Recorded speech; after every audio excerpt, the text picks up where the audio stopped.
Hi, this is Lisa Marie Graves, host of the Women's Legacy Conference, and this is the second video of the day. We are getting our partner interviews done, jam-packing them into as many days as possible because we have so many fabulous partners.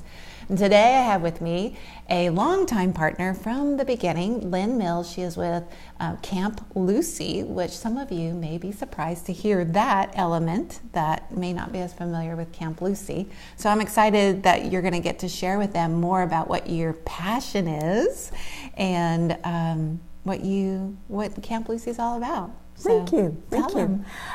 Camp Luce is my passion. Mm-hmm. It is about where I live, my cows, the land, and like we talked earlier about today about stewardship, keeping a piece of land in some kind of condition for growing cows. Mm-hmm.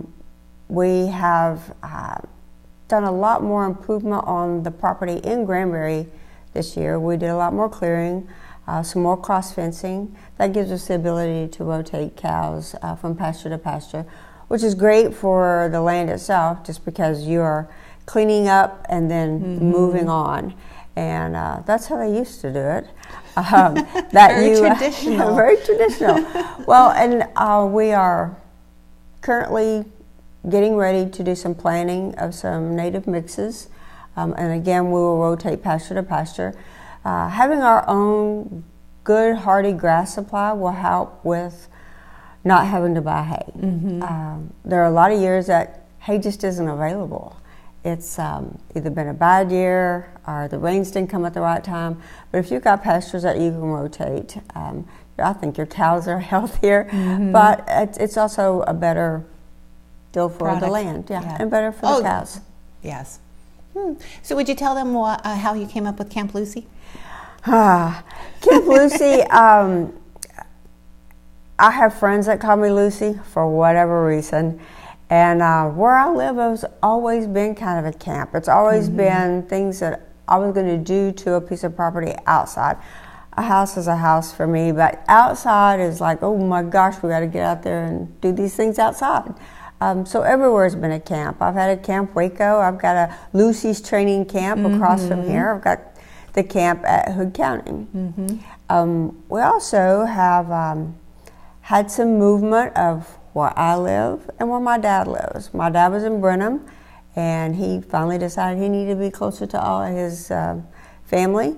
So he is now my head hand at Camp Luce. On site. On site.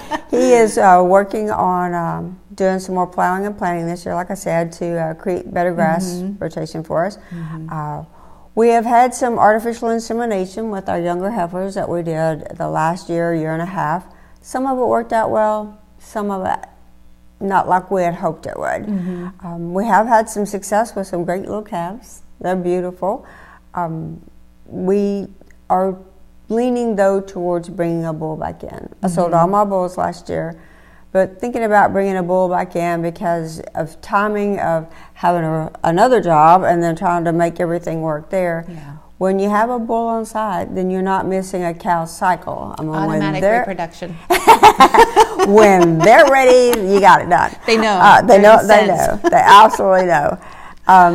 That will make it better and easier for us to keep the calf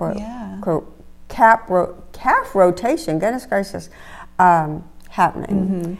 Mm-hmm. We're probably not going to sell any calves for the next couple of years except for our bulls. We will keep our heifers mm-hmm. To see what kind of mamas they will be. We've had some great mamas, and I've got one or two that they're just not the best mama calves you ever saw. Mm-hmm. They'll go off and leave them for no apparent reason. But we think that that's probably the better answer for the timing that we have right now. Yeah. Yep. Wow. And you're expanding where your sons are coming into the business. We are expanding. We'll be sharing that bull with my oldest son and then moving cows to the youngest son's property mm-hmm. that we're currently working on. We have about 2 more fences for him, and then we'll be able to put cows on that property in the front. Wow. You know what I call this? A legacy. A legacy. A legacy. You are truly, I mean, from your father working for him when you were younger to now he's part of this family business, and then your son's coming along the way. That's really cool. It's been a lot of fun, and if we never made a dime on it, it is so awesome to have my dad here working with us. He took an old cedar out of a field where my oldest son lives, refurbished it all, and that is now our cedar. And it was a cedar from the 70s. My oldest son had his first cow sales this year. He sold some bulls also. He's got some more bulls to sell, and he's keeping his heifers to kind of grow his herd too. Wow. So, yes, so I got to tell you, I'm going to move this just a little bit, see if that doesn't help with the light. So the first year that we did our video, we were out at the Camp Luce, and she had her babies and cows. I mean, I'm from Montana, but we have cattle, but we have farmland there, not so much the cattle aspect. We encouraged them to stay right with us by putting cubes in the tray, and every time we looked up and they were empty, we did it again. But they stayed right behind us while we were interviewing in the wind. Yes, this is our first year doing it inside, and I felt a little guilty because it's so cold out. It's windy. If it wasn't windy, it'd be one thing. I want to also, you need to expand on this piece because I know that I will butcher it, but you're very conscious of the feed. I remember you talking one of the years about the organic feed and just the mix, or maybe not organic, and I apologize if I got that wrong, but the mix of what you were creating to feed your cattle.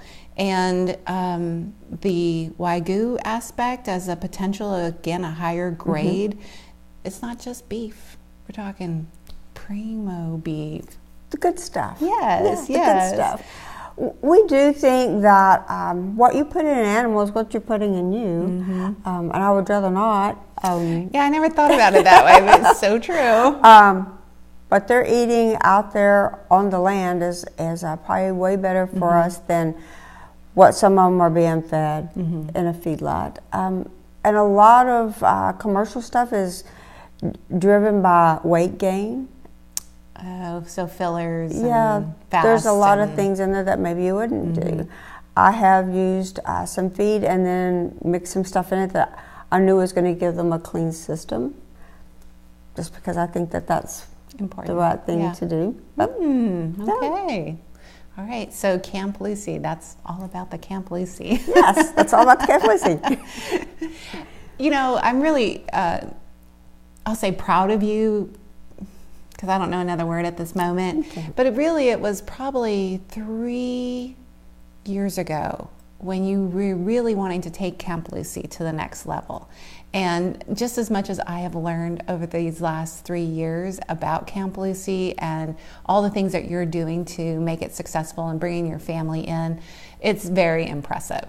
How much you care about it, the value, the integrity of it, it's pretty cool. And then knowing that, I remember when you're like, no, I'm going to do the second women's conference as Camp Luce. And I was like, what? Yeah. Really? And then you started hosting a few events. And so it was really, I felt that I saw that Camp Luce was really coming to life at that point. And, I'm sure other friends in your life had seen it come to blossom prior to, but that was my first exposure, and it's been really neat to learn more about it every video, and really just, good meat, good beef, working for the future. Yes. Yeah. Whatever that and is. it's so neat to hear your family coming into it as well. That's a big deal to me. Yes, absolutely. Okay, so Lynn has been a very loyal partner to the Women's Conference. As I said, the first year she was a partner, and then for all the years since, she's been Camp Luce. And you were even, is it 1 year or 2 years that you were Camp Luce with partner for the Men's Conference? I think last year was my first year. Yes, which was really neat that you were wanting to offer scholarships for some the gentlemen in our community to attend the men's conference. So extremely loyal. Gosh, I can't even express how much I appreciate that. Why have you chosen to be a partner for the women's and the men's conferences? You have had such great speakers that you just can't imagine that we're going to have here in our area. Everywhere from Zig Ziglar's daughter and granddaughter, a girl that produced a product on her own out of self-preservation. some of those that have made you kind of dig on what you are looking for in life. I'm a huge note taker at the conferences, well, not everywhere, I guess. And I go back through them throughout the year and, oh yeah, that was so great. Oh yeah, that was so great. So they're not just that day. They are notes that I've taken, and then I go back and share them with others that there was just great information. Wow. Cool. What are you hoping to get out of the conference, or what was something maybe in the past that really stood out to you? Just, I tell you, whenever you had Zig Ziglar's daughter, I had seen him before. And to see her had the same mannerisms, the same cadence of the speech, it was so great. It was just a great time. And so far we've never had any disappointing speakers. They've all been top-notch, over-the-top, great speakers. Thank you. Thank you. I think what's really neat about the speakers that come for the ladies' conference, they're topics all over the place, because as women we want to know it all. We're multitaskers. We are always looking to improve and do better. And when I talk to the speakers, it's always, hey, when you come and speak, it's not just about delivering your information, but what are some actionable items that these ladies can actually take with them and put into place? And the speakers deliver every time, and they've been that's awesome. Cool. And you know, wherever you are in your business, in your life, that you're going to hear something different, and you're going to take it in differently. And I like that you go back to your notes, because there's probably an aspect that you've grown on from the year before. Absolutely. Yeah, that's very cool. Okay, well, how can people find out more about Camp Luce? Yeah. Lynn Mills, that's how you can find out. That's how you can find out. Yeah. Depends on what you really want to know. If you are looking for information, we'll be glad to help anybody. I have had people reach out and say, tell me more about how you're doing your cows. Tell me more about the artificial insemination. They want to know, you know, what that real process is. When we were in Australia in January, there was Wagyu out the wazoo. But they ship a lot of meat. They ship a lot of meat to Japan and China. That's where a lot of their meat comes from. It's just, if you want to know those kind of things, we're always glad to help anybody. We're not the experts, that's for sure. We're just doing what we think. And my dad grew up on cattle ranches his whole life. I love cows. It's not just, you know, a product or whatever. I love their family units. I love their timing. I mean, you can almost watch the clock and know what time of day they'll be out there sharing their stories of the day and cleaning babies. I mean, it's just very interesting. They're very family unit animals. I've never heard that before. Yeah. That's neat. You can watch cows with me. She does love her babies. I do. And it's fun that my dad, I mean, he's texting me pictures of, here's the new baby. Oh, hey, new right. baby. Yeah. So he is, he's excited too. I think if we all could just do it all the time, we would. Yeah. But gotta do what we gotta do for right now. Absolutely. Okay. Anything else you want to add? I'm excited about March 23rd. There'll be new stuff to learn, and excited to see some new people there. We have people coming as guests just because they've heard us talk about it and they would like to be there. So we're bringing them in as guests. Nice. Okay. Well, definitely, we have less than 40 seats left. That's awesome. Yes, and most of the other times it's been probably the last 2 weeks where finally they start selling the individual tickets. So I just want to encourage you to please go and get your ticket while they're still available. You can find out all the information about the Women's Legacy Conference at womenslegacyconference.com. We'd love if you would follow us and like us on Facebook and Instagram, and that way you can see these videos, you can see our partners, you can see some of the pictures from the event itself, so you can see some of the magic that's happening in the room. If if by chance you're not able to make it. But we would love to see you March 23rd, half-day event, 9 a.m. until 1:30 p.m. You can meet some amazing business leaders in our community, just like Lynn. And thank you so much for being a partner for all of these years. It's just my heart. Glad to truly appreciate it. Absolutely glad to do it. All right. Well, if you want to meet somebody fabulous like Lynn, come meet her at the Women's Legacy Conference. And thanks so much for watching. And we hope to see you in the room at the Women's Conference. Bye. Bye.